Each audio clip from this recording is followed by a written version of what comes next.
এই বৈষম্য বিরোধী আন্দোলনের অন্যতম অংশীজন মাদ্রাসা শিক্ষার্থীদের নাগরিক অধিকার সবার আগে নিশ্চিত করতে হবে। এখানে রাষ্ট্রের থেকে আমরা কোন সুযোগ সুবিধা চাচ্ছি না, বরং আমাদের যে নাগরিক অধিকার রয়েছে আমরা চাই রাষ্ট্র এই সনদের সার্টিফিকেট, এই সার্টিফিকেটের স্বীকৃতি দিয়ে আমাদের এই নাগরিক অধিকারকে নিশ্চিত করবে।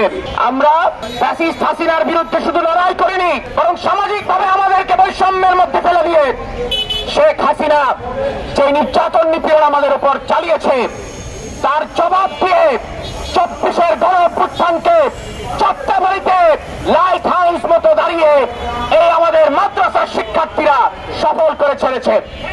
আমরা জানি 24-এর গণঅভ্যুত্থানে মাদ্রাসা শিক্ষার্থী শাহাদাতের সংখ্যা ছিল শতাধিক। অতএব বৈষম্য মুক্ত এই বাংলাদেশ বিনির্মাণ করতে হলে এই বৈষম্য বিরোধী আন্দোলনের অন্যতম অংশীজন মাদ্রাসা শিক্ষার্থীদের নাগরিক অধিকার সবার আগে নিশ্চিত করতে হবে।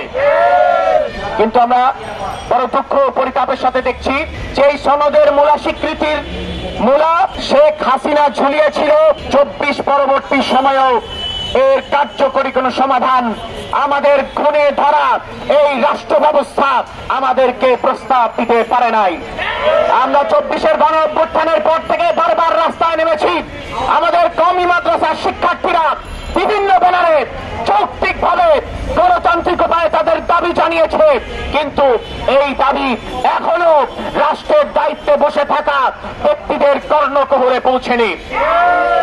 আমরা সুস্পষ্টভাবে বলতে চাই, আমাদের আজকে যেই দাবিগুলো নিয়ে আমরা দাঁড়িয়েছি এটা কওমি মাদ্রাসার শিক্ষার্থীদের মাস্টার্সের সার্টিফিকেট এবং তার সমমান নিশ্চিত করার দাবি। এখানে রাষ্ট্রের থেকে আমরা কোন সুযোগ সুবিধা চাচ্ছি না, বরং আমাদের যে নাগরিক অধিকার রয়েছে আমরা চাই রাষ্ট্র এই সনদের সার্টিফিকেট, এই সার্টিফিকেটের স্বীকৃতি দিয়ে আমাদের এই নাগরিক অধিকারকে নিশ্চিত করবে। কারণ বাংলাদেশে ধর্মীয় যে সকল সেক্টর রয়েছে, ইসলামী ফাউন্ডেশন থেকে নিয়ে শুরু করে ধর্ম মন্ত্রণালয়ের যতগুলো ধর্মীয় প্রকল্প রয়েছে, মেধার ভিত্তিতে আমরা জানি কওমি মাদ্রাসার শিক্ষার্থীরা সুনামের সাথে সেখানে কাজ করে আসছে।